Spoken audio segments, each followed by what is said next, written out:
you've got to pay for. But we really do encourage you guys to start playing with this technology if you haven't already. I'm sure many of you already have, but the reality is they are going to make a significant impact on businesses across the world, and certainly in a lot of your sectors within the next year or two.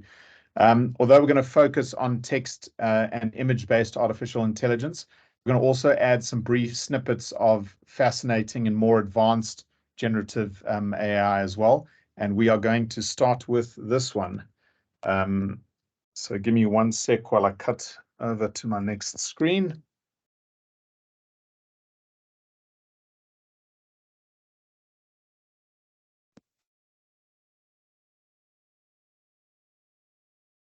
Can everyone see that?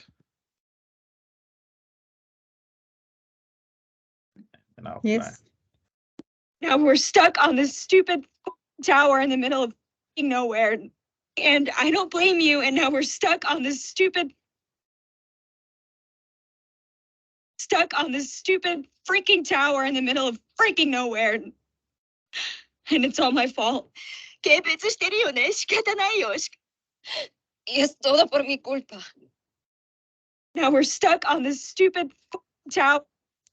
So I'm going to quickly play that video again for you guys. I want you to just notice the prompts that are happening on the bottom left-hand side, just to get an idea of what the AI image generation engine is doing to the original content.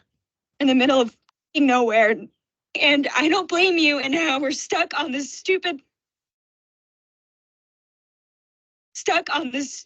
freaking tower in the middle of freaking nowhere. And it's all my fault. Es todo por mi culpa. So this company is a business called Flawless AI. They actually won. I'm just going to cut back to the presentation quickly. Give me 1 sec.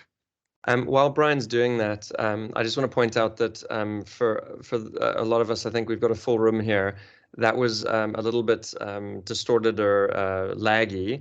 If you go to the Flawless AI website, it's incredibly smooth, and the quality is absolutely flawless, which is in the company name. It's that woman's mouth looks exactly like the words that are coming out, and it's in her voice. Yeah, so sorry, did that come through a little bit sketchy there, Colin? Yeah, it did. It did. Okay. So we will send you a link to that site. We'll actually post it in the group now, just so that you guys can have a look at it yourselves in real time. It's a company called Flawless AI, and what they actually won Times Business Innovation of 2021. And they're one of the businesses that are primarily responsible for a lot of the turmoil that is happening in Hollywood at the moment. So this particular company has purchased the rights to over 1,500 English-only movies. And with the help of their AI engine, they feed those movies into the engine, which dynamically modifies language and matches the mouth movements to that language whilst retaining the original actor's voice. So in terms of this business, you can appreciate that they've got now the ability to distribute to 40 new countries. They've already distributed those movies to 40 new countries around the world. An entirely new revenue stream that didn't exist before for those movies and content on the existing content literally overnight. So a huge impact. And obviously it doesn't require any additional work in terms of generating those videos. So this, if you guys wanted to know, is obviously one of the reasons why Hollywood is up in arms at the moment. Right, our next slide. Sorry, I'm working off of 2 screens here, so give me a moment. Colin, I think it's over to you. Yeah, I think I touched on it briefly, but the impact this is going to have. I actually on the slide was going to talk about the the stuff that we're covering broadly, but you'll see some of the quotes here, and again we'll share the presentation so you can look at them if you want to. But they're all over the press. There are some very, very important people all over the world, not just IT people, politicians, scientists, etc., who are likening what's happened in AI to the next big thing, which I think is sort of an understatement. And in particular, the Alphabet CEO saying AI is the most profound technology humanity is working on, more profound than fire, electricity, or anything that we have done in the past, which might sound absolutely ridiculous. It's a massive statement. But what's striking about this is that lots of people in similar positions or in similar positions in completely different industries are saying the same thing. So, again, to come back to the hype, you've got to start, when you see this many people who are very, some of them are not conservative, but some conservative IT people saying stuff like this, you certainly need to sit up and take notice. So just to kick off the next portion of this, we want to dispel the idea behind all of these different acronyms that the industry uses around artificial intelligence. What most individuals refer to as artificial intelligence prior to 2023 was actually just impressive programming or computer learning at best. No one was really in the open spectrum and certainly within the general environment playing with game-changing artificial intelligence, aside from the likes of your Google's DeepMind and your IBM Watson. The rest of the projects were really not in general public eye. So to start off, these are the real terminologies that are being thrown around at the moment, and we want to dispel those acronyms. So there's AI, there's AGI, and there's what's called LLMs. AI, artificial intelligence, it's actually correctly called narrow artificial intelligence. AGI is artificial general intelligence, and LLMs is the large language model. So that's the likes of your ChatGPT and Bard and Bing, any of those big models that are effectively using the large language sets to be able to chatbot with individuals.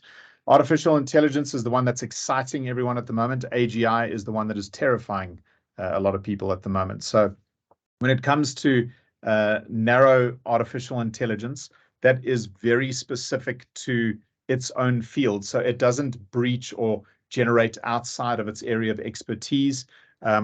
It operates within a very thin framework of that environment and doesn't break out of that framework. It can learn, change, and adapt within that environment.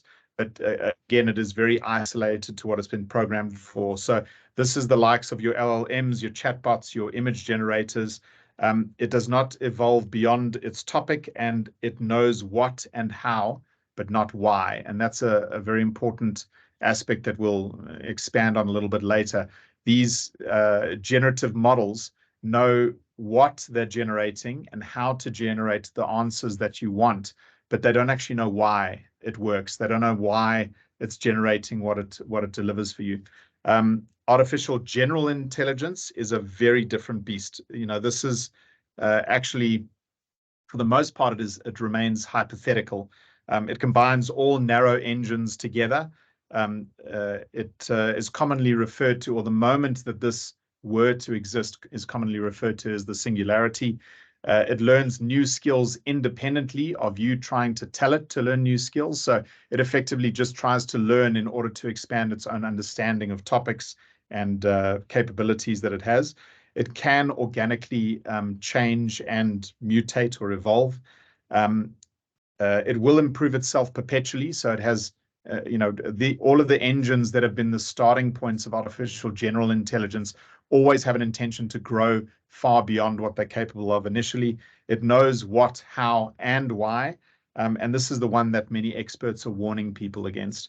So it's obviously the one where the likes of your Elon Musks, who actually pulled out of the OpenAI investment in 2018, and others are saying, if we don't play nicely in this area, it is a very dangerous area to play with. But this still remains. A lot of people confuse AGI with AI. The AI that's successful and happening at the moment, that is not the dangerous one that they refer to. It is the building block to the dangerous one, though.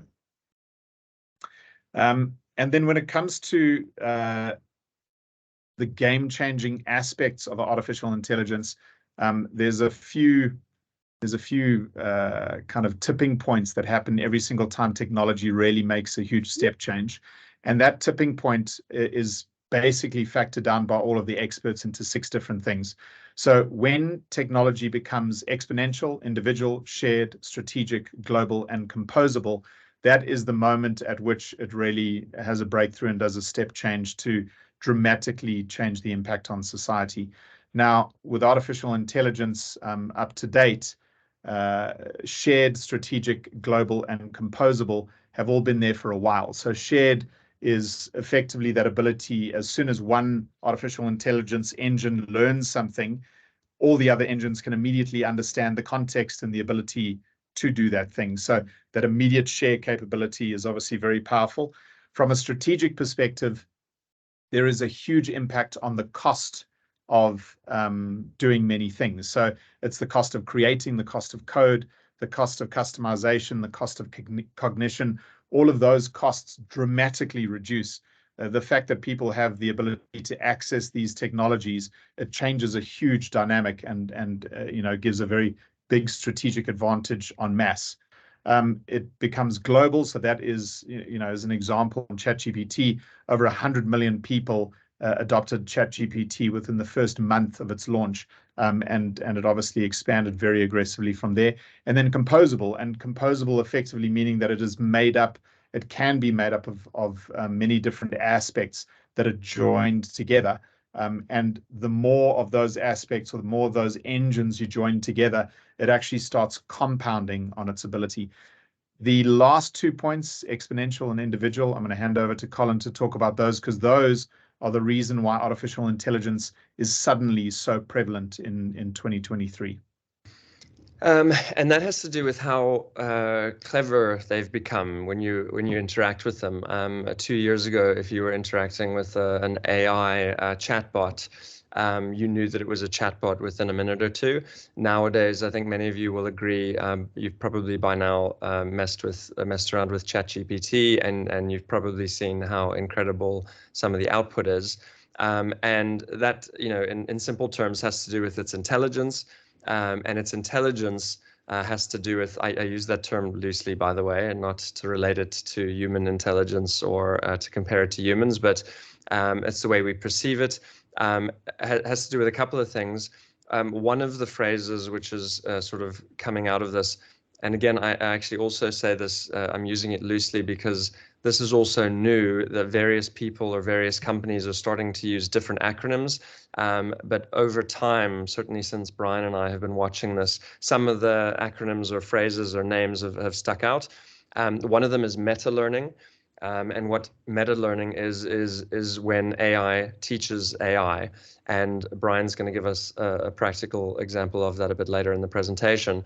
But effectively, there's an analogy that I love, is we've watched a demonstration by a Harvard business professor, and he says that when he was teaching any given class of humans, 100 humans, let's say, he knows that 10 of those humans are going to walk out of the class not having a clue what he was teaching. If he's lucky, 70 of them will come out of there having a decent understanding, and the remainder will have nailed it, and they're really going to understand very well what point he was trying to get across. When AI teaches AI, all of the students in the class understand absolutely everything immediately. So that's the concept of meta-learning, and it's one of the reasons why these models are growing so quickly. Another one is called ensemble learning, and ensemble learning is when businesses or even people, not even corporate, but in the public space, are knitting together different engines. So people are literally taking a text-to-image engine and mixing it with a text-to-video engine, or a model that is used to spot cancerous cells, and mixing it with a model that is used to win chess. And by doing that, the AIs are teaching each other, but they're also learning which search algorithms are better, or which pattern recognition algorithms are better, and together they become, it's a 1 + 1 = 3 type of scenario. So an example of this is ChatGPT. When they are increasing their models at the moment, it's not an increase in a straight line like it is with most software products. They're not just bolting on extra modules or doing some patches and then having version 4 and then version 5. The difference between version 4 and version 5 is version 4 might be one model, version 5 might be 8 totally different models which were chucked together to make that big version increase. And that's the concept of ensemble learning. There's a third concept which is growing, which has helped this exponential growth, and that's the fact that a lot of the AI engines or models are in the public. They're open source. In one case with one called Llama, which is Meta's AI tool. It was leaked in March of this year. Some people say it was leaked deliberately. Some people say it was a genuine accident. But the horses bolted, and now their big AI model is in the public. It's not anymore, but the model that they had in March is now in the public. And everyone, if you're developer and you know about AI, you can actually get that code and you can adapt it yourself, all on your own on a laptop, and an enormous amount of developers around the world are jumping on this ship, and some people a lot of pundits are saying that the advances coming out of the open source community are better and faster than the advances coming out of the corporate enterprise space, where they've got billions of dollars of funds and budget to put behind it. So you add all of those things together, and you can see why there's this race and why these AI models are increasing. Like, I keep using the word exponential, but it really is explosive and exponential. The second topic that Brian mentioned is the individual access. And this is also very unique. A lot of major technological changes that the human race has been through were not available to individuals. They were like cars or vehicles that were very expensive to start with, or nuclear power. You certainly couldn't get that in your home. The internet is now widely accessible, but when it first came out, it took years and special modems and all sorts of stuff to access it. When ChatGPT came out, it was free and the whole world could access it immediately. And when it caught on, it went viral, it exploded, and that's a very unique thing when you're talking about technological step changes like this. Brian? So, yeah, in terms of, why is it not going to the next slide? Come on. So in terms of today's AI journey, this is really how the journey led us to the point that we're at now. And these are probably some of the biggest milestones that happened during that journey. So in 2016, DeepMind, which is one of Google's products, developed something called AlphaGo, which was programmed with human knowledge and training, and using AI amplification to effectively play Go against the world leader, which was Lee Sedol. So this was a significant milestone in AI development, because effectively, once it was trained, they pitted the AI against Lee Sedol, and he basically won in straight sets. I don't know if it's sets that they play, but if he won in progression against the AI model of AlphaGo. And the reason why it was so groundbreaking is that AlphaGo has actually got an infinite number of options with every move that you play. So it is infinitely more complex than a game like chess. And subsequently, Lee Sedol has never been able to win again against these AI models. So it made a huge impact in terms of the level of complexity that these AI models could manage. Literally 1 year after that, AlphaZero was created. It is created very much based on its name. They removed all of the capability of AlphaGo. So they effectively just left the engine with no human knowledge remaining inside it. And all they did was they pitted it against, or they had it watch video footage of AlphaGo playing against Lee Sedol. So the AI engine, instead of being taught by human input, it was literally learning by itself. And they only gave AlphaZero 8 hours worth of training.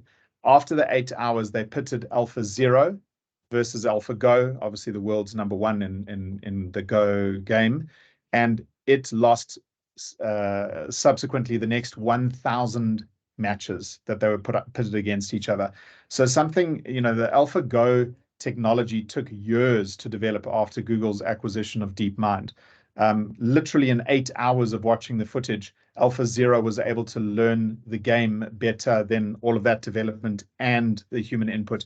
And when the experts were asked about it, they actually said that the human input was what held AlphaGo back, because AlphaZero was able to learn as an AI engine at a more superior level than an AI engine learning from human input. Very shortly after that, AlphaZero was given 4 hours of training on chess content, so effectively watching chess games and understanding. It didn't understand the rules, it didn't understand the makeup, it has to learn all of that by itself. And after 4 hours, it proceeded to beat the program called Stockfish. And Stockfish is the leading chess AI computer prior to AlphaZero, which has dominated the chess market since Deep Blue beat Garry Kasparov way back in the day. And again, that was just in a 4-hour window that the artificial intelligence was able to understand that content. It obviously watches the content extremely quickly. It gathers context extremely quickly, but it just shows that exponential curve of how these technologies grow. In 2020, DeepMind then completed a version of Alpha called AlphaFold. And AlphaFold was specifically built around the protein folding problem. So that currently is stood as it's basically the grandest challenge in the field of biology for over half a century. The concept of it was developed in 1960. It has stumped generations of scientists, with one commentator stating that it was the most important yet unsolved issue of modern science.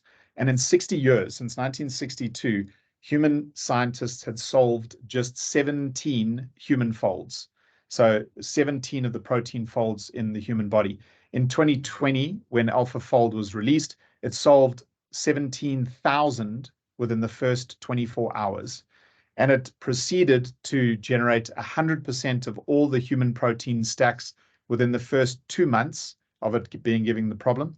And with modifications over the next year, AlphaFold 2 has subsequently solved all of the known protein structures on the planet, which is around 200 million of them. So again, when you talk about that exponential growth, like we have solved a problem that was in 60 years unsolvable in the matter of, basically 2 years since it was given the problem. And I think the last one that I just want to take you through is just the Turing test. This is quite a controversial one, because there are a lot of experts that say it's never been beaten. A lot of experts say it absolutely has. It's been, pushed aside and is no longer relevant.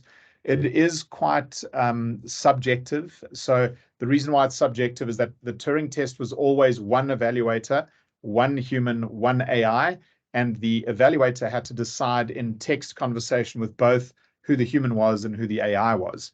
Now, everything has failed this test historically, but the reality is if you've got a very close competition, ultimately the human assessor is going to go, I kind of think it's this, and they're going to take a 50-50 guess if it's too close. So what they did is they pitted a large number of AI engines and a large number of humans in the background. Evaluator had discussions with all of them, and the outcome of that, and this was in 2022, Lambda was pitted against the Turing test in that manner. And the interviewers concluded that more than 50% of the actual humans were not human. They said that they were AI. And in contrast, significantly more than 50% of the interviewers believed that the artificial intelligence was human through the range of questions that they engaged. So it literally is getting to that tipping point now where the lines are blurring between, what a very capable AI system is delivering and human intelligence as well, even in person-to-person discussions. I'm going to cut back to Colin to something that is probably going to make your skin crawl. Enjoy. And I'm going to ruin that, Brian, because we're running very short of time. You and I have been talking too much. So I'm going to paste the link in the chat, and you guys, please watch this. In fact, it'll be even better after a couple of gin a couple of gins later. But yeah, I'm going to talk about it very quickly, which is that it's an AI-generated video. The script and the video were created via AI, were from AI, completely original, 100% original. The music was chosen by a human, and it was supposed to be a pizza advert from the 90s. Brian, there you are, you're presenting. And it's done I think a largely decent job, but it is very scary. There are some very strange things when the pizza is going into the people's mouths, their eyes like sort of roll back in their heads. There's some terrifying stuff that happens there. And that comes down to what Brian was talking about earlier. It's not AGI. It knows what a person is, it knows what a pizza is, it knows what a 90s pizza advert looks like, but it doesn't know why someone is eating a pizza. It doesn't know that a pizza goes into someone's mouth, they chew on it, they swallow it, and it produces energy. So it's the way the interactions happen is very bizarre. So there's a lot of work that still needs to happen in video. Certainly, like the enterprise, like Flawless AI companies are getting it right. But in terms of what's available to the public, there's a long way to go from a text to video generative AI perspective. There are, by the way, a lot of videos like this online. It's actually quite hilarious if you want to get into a YouTube loop. What we're doing next, though, is jumping straight into the demos, and we also have to cut this down. I think we might, if anyone's interested, we might do an extended AI session where we can talk about a lot more of the models, but we're going to jump straight into ChatGPT, which I know a lot of you are familiar with, but Brian's going to show maybe some stuff that you haven't seen. So can I get a show of hands just very quickly? Who has not played around with ChatGPT yet? God, I hope there's one or two, or else this is going to be... There we go. I do see some hands. So that's great. This will be brand new to you guys and hopefully a little bit informative to everyone else. So this is one of the things we're going to do very quick demos, as Colin said, so I won't go into too much detail. But we've said over here, you're a market research expert in South Africa. Who are the biggest competitors to? Does anyone want to volunteer a well-known brand that I can type in there, or else I'll just use Kellogg's or something like that? I'll use Kellogg's. Everyone knows Kellogg's. So this will then immediately spit out, obviously, the breakdown of ChatGPT's knowledge up until September 2021 of all of the biggest brands that are competing against Kellogg's at the moment. For those of you who don't know the industry and space, that is a ridiculously accurate breakdown of those competitors. I will then I'll copy and paste these because I'm not that fast at typing and we don't have a lot of time. So you can do things like then saying in it, can you put the results of this in a table? It'll generate that result immediately in a table. If you want to do some changes to that, you can say, well, can you add a column for a competitor differentiation? It'll now do that same table and add in a breakdown of the differentiation. So the reason why the market sees these different products and businesses as the most powerful in that market. And again, you know, these are just more examples of the immediate power of the free version of ChatGPT. Can you generate a SWOT analysis for this business? There's the full breakdown of a SWOT analysis for that market on strengths, weaknesses, opportunities, and threats. You know, this continues. You know, you can, as I'm sure many of you have seen, you can turn around and say to it, build me a piece of code that mimics the game Space Invaders and write it in JavaScript, and it'll pump it out. You could make an error in your own code and input it into ChatGPT. It'll correct the error that you've made and show you the syntax breakdown.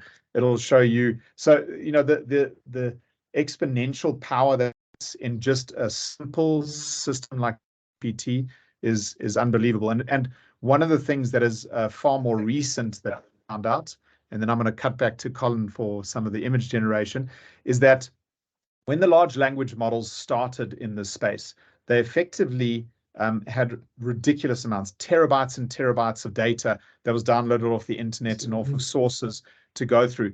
more recently, they've managed to reduce the modeling of that large language base down to a fraction of the size.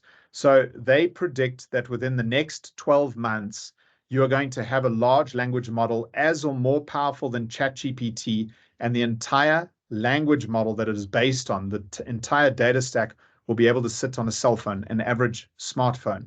You can imagine the power of having anyone in the world without internet connectivity, without any connection to the outside world, being able to interact with a system like this and ask it anything they want, and getting that level of information back, what that would do to education, access to information, et cetera, et cetera. Colin, I'll cut over to you. Thanks, Brian. I'm going to show you I'm going to show you some text to image. Well, I'm showing you one text to image example right now. This one's called Dream Studio. It's by Stability AI, which makes a model called Stable Diffusion. Another big one, which is more popular and has been around for longer, is called Midjourney. And very simply, this is an engine that is like ChatGPT, but it takes your text, and this, when I say text, like a lot of these large language models, one of the big things about them, one of the biggest things about them, is that they speak English, basically. So all of these images that you're seeing, I hope you're seeing, by now someone would have objected if you're not seeing. All of the images you're seeing here, I've generated, and you can actually see the text at the top for what I'm trying to do. It's in English. Midjourney, the other model, uses a lot more prompt engineering, which we don't have time to talk about, but it's a fascinating subject. And I'd like to get someone typing quickly in our chat, if they can give me something, literally anything. I mean, I can, a building, a person doing something. If someone can type something in the chat, I'd really appreciate it. While I'm waiting for someone to do that, what I find fascinating is, like, these puppies are completely original. Like, and there's a lot of, there's a lot of discourse, there's a lot of debate around, is the stuff AI generates original, because it is pulling from stuff that happens on the internet. It's pulled from millions, if not billions, of images that it's looking through. But these pictures never happened in real life. There is no, these puppy pictures never existed. And I've furthermore given it a description. I enjoy photography, so I've said I want a picture of a puppy in a field taken with a 70 to 200mm lens this one was actually at f1.4. So for those of you who know photography, it's a wide open aperture, and it blurs the foreground and it blurs the background. So you can see in that puppy photo, that's exactly what it's done. Talk about replacing jobs. If I was a photographer that did puppy photos, I'd be concerned. Someone has typed in here, voted a sunshine day with background rainfall. Let's just do that. Sunshine day with background. That's a very, oops. I'm going to say here, sunny day with background rainfall. In fact, there, I'm going to steal something Nadia says, with a unicorn wearing heels. Sunny day with background rainfall and a unicorn wearing heels. And I'm going to say dream. All of these engines have some sort of commercial model at the moment. Midjourney works on the seconds of compute, or the minutes of compute, how long it takes to produce things. Dream Studio works on a credit system. And depending on the complexity of the imagery and the size, the resolution, the whether it's landscape, portrait, all of these sorts of metrics, it charges you in credits. You can see in the upper right-hand side of my screen, I've got 797 credits. I think I paid $10 for 1,000 credits. And each time I do an image like this, it's costing me around 10 credits. So it's a tiny amount of money to generate imagery that, let's say, an architect or a graphic designer would have taken hours, if not days, to do. This is, by the way, Bucky's, branded Bucky's with Chinese fire-breathing dragons. I'm hoping this pops up very soon, because we are running out of time. You know what we can do maybe is move on. Brian, do you want to do the introduction? I'll leave the screen share. Do you want to do the introduction to Udi in the meantime? Sure, sure. And people will see these pictures as soon as they pop up. So there they go. There we go. There we go. Wow. Now, I should have, you can choose the style. I should have specified the style. I totally forgot. But it's obviously done, you know, a child's like a storybook style, because it had a unicorn wearing heels. Thank you, Nadia. I could have chosen digital art. I could have chosen photographic, fantasy art, low poly, origami, isometric. There's a whole bunch of different styles. And if we had more time, and you can obviously play with this yourself, take my words for it, it will do an unbelievable job on each of those things, and all of it's going to look original and different. Brian. So, Colin, why don't you choose a different style quickly now, and then we can refer back to it a little bit later, like choose an artistic or photographic or something like that. We are going to cut over to Udi, who is going to help us with some more practical stuff. This has all been really high level and I suppose in certain terms philosophical about what's happening in AI in the near future. But Udi's going to take us through some more practical stuff. So we're going to showcase Copilot, which is on the horizon of being released. It is imminent. The release of Copilot is effectively going to give a lot of the capability that I was showcasing there in that brief demo on ChatGPT straight into your Microsoft environment. And over and above that, is also going to show a demonstration of Bing Enterprise as well. So Udi, over to you, sir. Wow, guys, that is great stuff, Brian and Colin. Guys have given us some interesting things to think about, eh? And really holistic view of the whole AI, and touched on how powerful it actually is. It's great stuff. Well, ladies and gentlemen, what if your tools could adapt to the way you work instead of you having to adapt to how to learn how to use them? Well, there's finally a way to maximize your creativity while also leveling up your skills. Imagine being able to quickly find the information you need with less effort than it takes to look up the ingredients of your favorite gem. Good day all. I'm Yuri, the business group lead at CloudMania, and I have the privilege of chatting to you about embracing the future with Microsoft Copilot. And I'm the one standing between you and your gem. So let's get into it. So Microsoft has a Copilot for every cloud experience that you need. So what is Copilot exactly? So let's use a plane as an analogy. So a Copilot is needed to fly a plane so that the pilot doesn't have to do everything alone. Copilot can help with your safety checks, navigation, and making sure that your plane is in the right course, right? If the pilot trusts the Copilot, they can even hand over control and take a break, right? Microsoft has released the following Copilots that you see. There's Windows, Microsoft Security, Power Platforms, Dynamics, and GitHub Copilot. Were all released this year. They're in private preview. However, you can also test Power Platform right now. So this evening, I'm just going to touch briefly on M365 Copilot. So if you experience the powers of ChatGPT like you just seen, then you'll have a brief idea of what Copilot can do. Right. Imagine all of your data, including your calendar, emails, chats, documents, Teams meetings, contacts, all linked into Microsoft Copilot. By simply asking Copilot a question, you could retrieve accurate and relevant responses based on your past data with any current task that you have at hand. Say goodbye to writer's block, or even starting blank proposals. Drafting proposals based on existing data can even, and this data can reside in Excel or another Word document that you can refer to. If you need to send your proposal for approval, why not ask Copilot to summarize it into a one-page document How cool is that? Sorry, Darby. Did- We're just trying to mute you, but it doesn't look like I'm able to mute you. Would you be able to mute yourself? It's denying us. You've obviously got more Microsoft power than we do.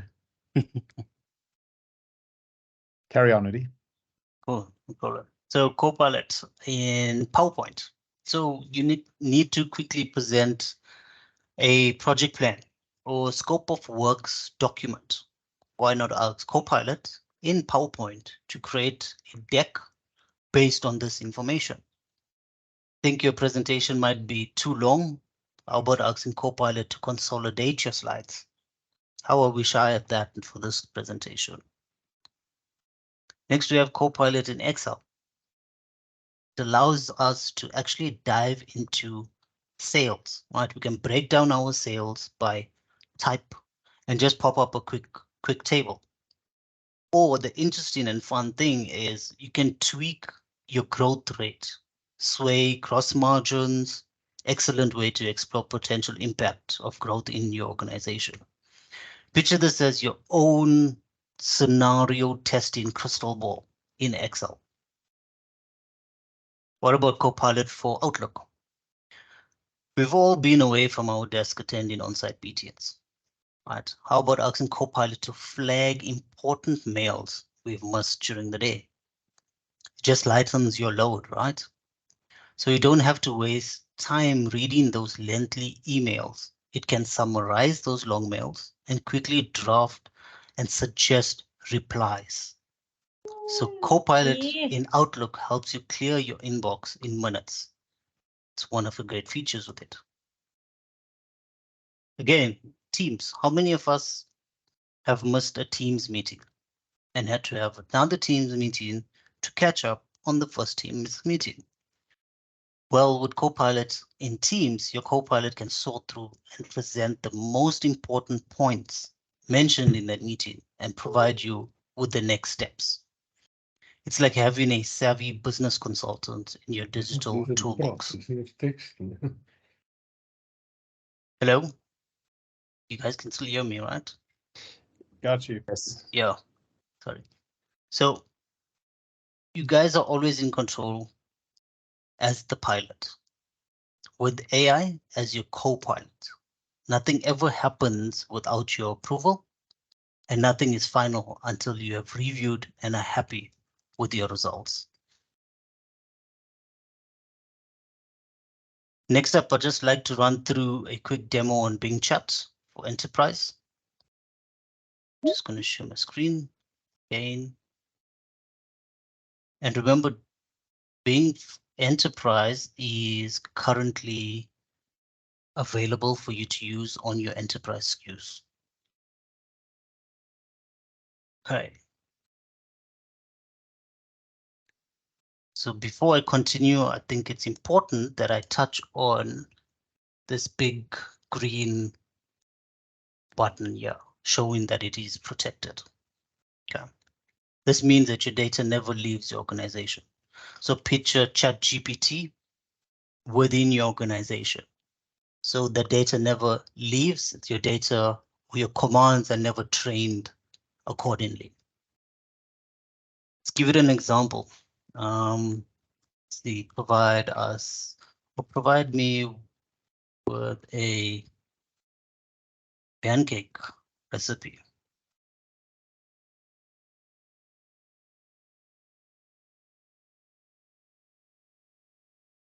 We'll do a quick search based on that.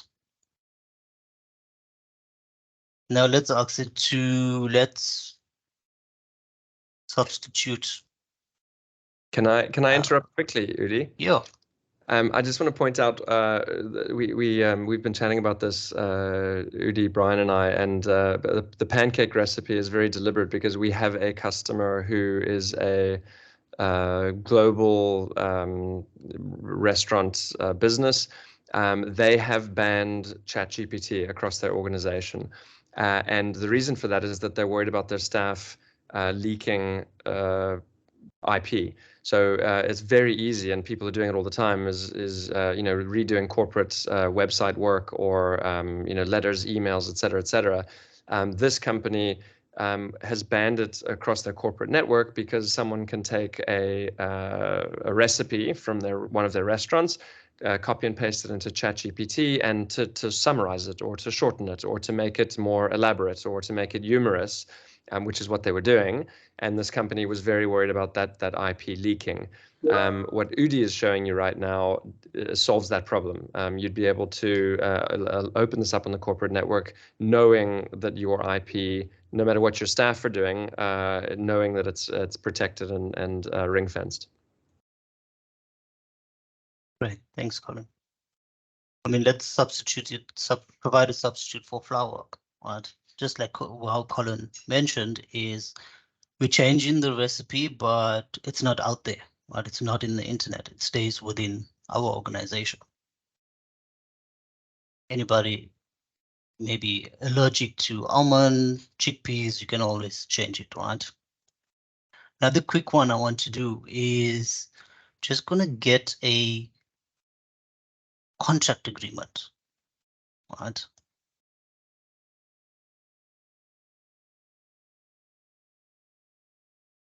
And copy this. So I'm going to say, please scan through my contract below and pick up any flaws.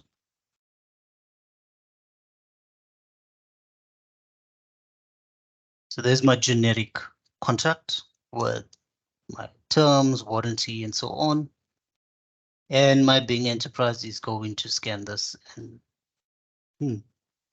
interesting. It is. So we can change it up and ask, what can I do to ensure my contract is legally binding? Same scenario and flow as ChatGPT.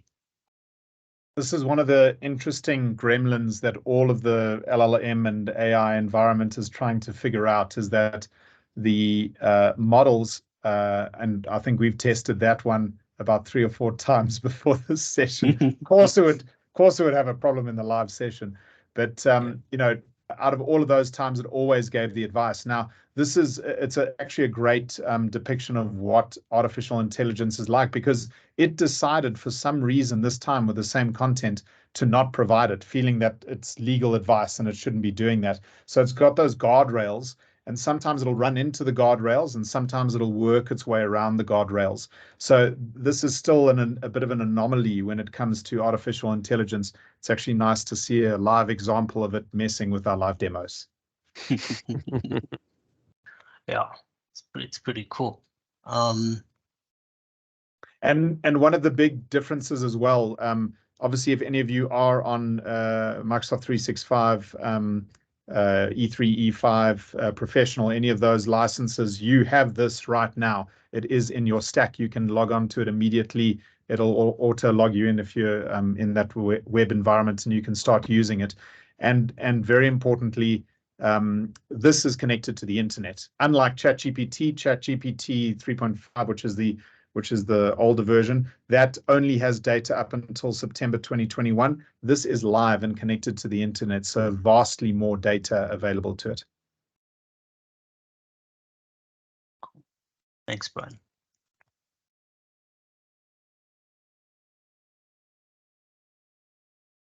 Cool. Questions and answers. Right, we've got a bit of time for a Q&A, so I think the easiest way is raise your virtual hand. It's sometimes difficult to see the physical one. So raise your virtual hand if you've got any questions, and we'll jump to... I'm going to do one thing quickly, is just show you guys the Dream Studio output. That was our first one, the sort of child's book. This is isometric. That is, I think, pencil sketch. That one is manga, and that is photo realistic. So you can see the range of creativity is incredible. If you start paying attention to some of the stuff, it doesn't make sense. I noticed here the unicorn's not wearing high heels. Definitely, if we zoom in on some of these pictures, the woman or unicorn will have the wrong number of fingers or toes, but you get the idea. Like in a couple of seconds, you're able to generate some pretty amazing stuff. Sorry, onto the Q&A. Excellent. So any questions, just raise your virtual hand. If you don't feel like saying it out loud, just drop your question inside the group over there.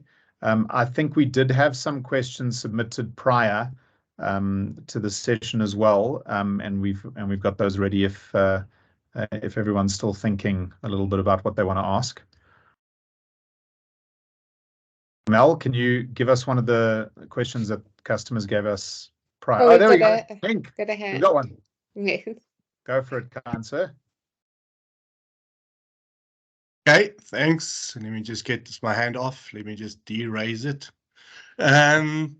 So for most of the part, I'm playing around with these generative AI tools. It always feels like where we are right now is you sort of leave it to them. I'm going to use the example that you used, Colin, with the image creation, where you verbally tell it what you want. You use the word unicorn, high heels. So the objects you specify, and it builds it from its, let's call it its database. How far are we where those elements are what you dictate more specifically? So you say, here's a photo of my little dog, okay, at age 3 months old. And here's a picture of a field I used to visit way back. And then you add and you let it have some elements it can decide and then combine that. So where you've got a more of a hybrid system and the tools that give you those opportunities to bring in your specific elements into this equation. Yeah, I love that question. Thank you, Hank. The engines that I talked about, Midjourney and Dream Studio, are bad at that at the moment. You can upload photos. I've done lots of it, usually like pictures of my friends or family to make them look silly. And when you give it prompts, it does a terrible job. Photoshop, Adobe Photoshop, which I'm sure many of you are familiar with, has done something. I think it's called Project Gingerbread, which is, in fact, no, that's the video one. They've made it that you can actually mask areas of a photo and give it generative prompts, and it'll insert different things, a puppy in your example, or if you know the puppy is in a city, you can replace the entire city with a field. So that's very much the way it's going. Engines like Midjourney and Dream Studio are also trying to get that right. But what Brian was talking about earlier is still a problem. Like no one's quite sure why the AI spits out what it does. So you describe what you think is a perfect description of, you know, a man riding a unicorn into the sunset, and it'll do something that's slightly weird. To get an adjustment like adding a second unicorn or to make the man a woman is really difficult at the moment. All of them are trying to make that better, and I guarantee you they're going to get there very quickly. And I think just in terms of timeframes, they're saying that the change and improvement that has happened in the last 3 months. I mean, they do this 90-day cycle on the release of generative AI, and they're saying that what has changed and improved in the last 3 months, in many cases, is more than AI was able to improve and change in the last 3 years. So I genuinely think that, you know, we're already skirting the edge of being able to do that. It's kind of embedded in the likes of Photoshop and Adobe and those kind of products where you can start integrating two perfectly together. We've actually got a demonstration of that. We just didn't have time for today, where Colin takes an existing photograph, another existing photograph, and embeds them on each other. But the generative stuff, the likes of what you're talking about, they're still falling short of it. And one of the primary reasons is that they're still trying to figure out how the artificial intelligence looks at the input and interprets it and spits it out. And the images that you saw there, they don't exist anywhere in the world. Artificial intelligence does not take pre-existing images and morph them. It generates them from scratch. So those are all 100% unique images that in that style and size have never been exactly created before in the world. And every single time it's different. So that's the part that they're trying to crack at the moment. But to your point, I think we're very close to that impact now. Thanks. Great. Can I handle, Michael's asked, is this is going to affect certain sectors. Will there be an effect on brick and mortar people like electricians, plumbers, etc., robots and 3D printing? So, it is easier to imagine AI doing the jobs of, or, I say doing, helping, like Udi was talking about Copilot and the concept of a Copilot, which I think is very important. So it's easier to imagine an AI program doing an architectural drawing, for instance. It is still going to need a human to make sure that the building is correct from an engineering perspective, because if someone just builds it and it falls down and kills a lot of people, there's some serious repercussions. What is happening though from a physical perspective is that they're using AI to do 3D printing, for instance, and they'll tell an AI build a bridge. Now, humans know how to build bridges. We've been doing it for hundreds, if not thousands of years, but we don't know that there could be better ways of building bridges.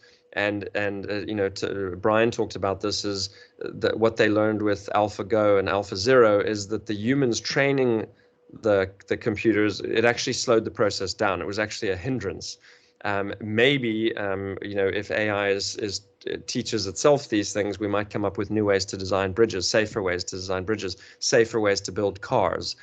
So those types of things could start happening with, from design right through to production.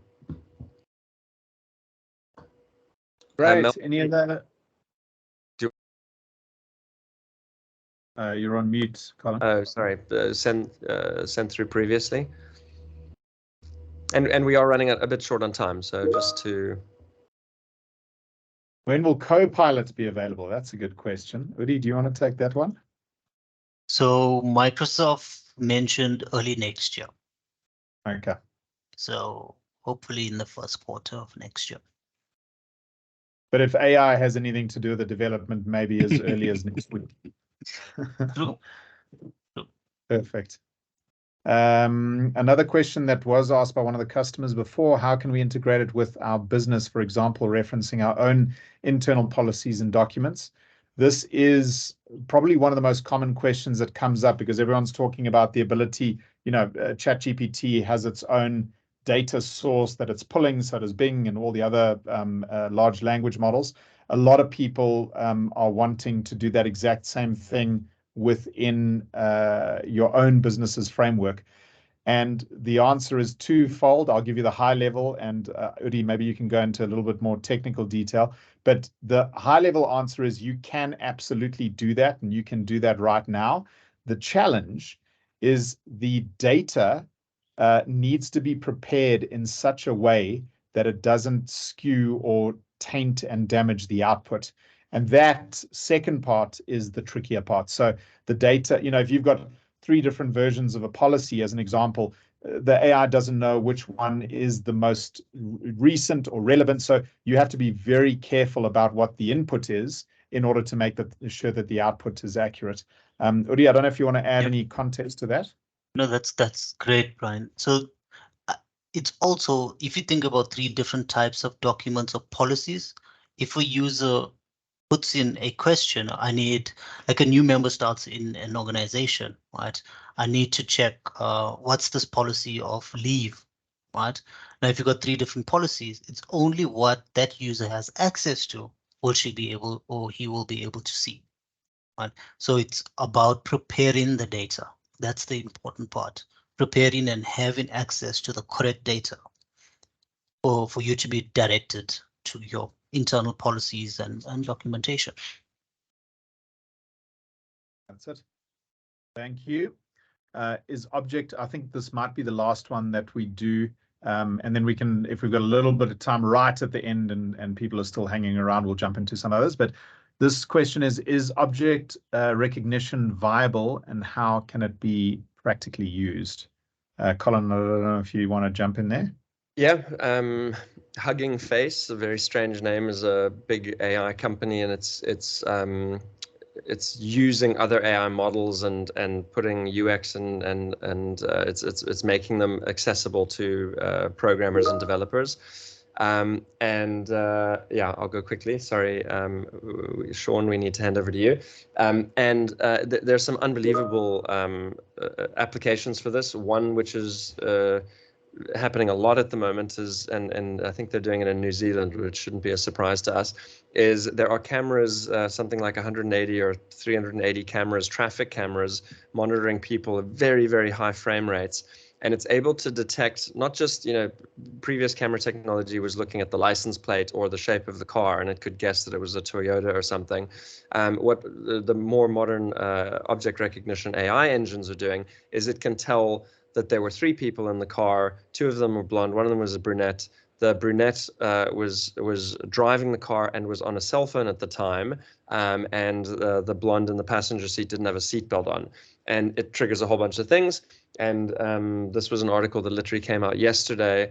I think it was New Zealand. It's got to be New Zealand or Australia. They've issued something like they turned it on for 24 hours and they issued 500 citations to people who weren't wearing their seatbelt, who had an open beer in the car, who were on their cell phones.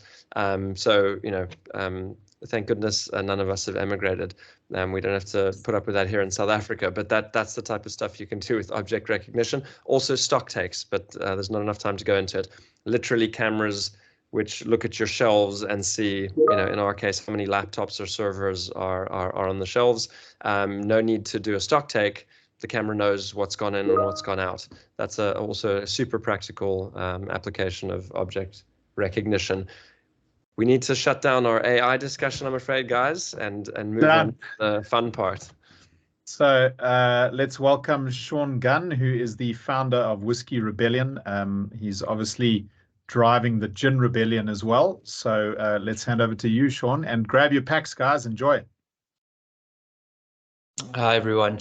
Am I spotlighted?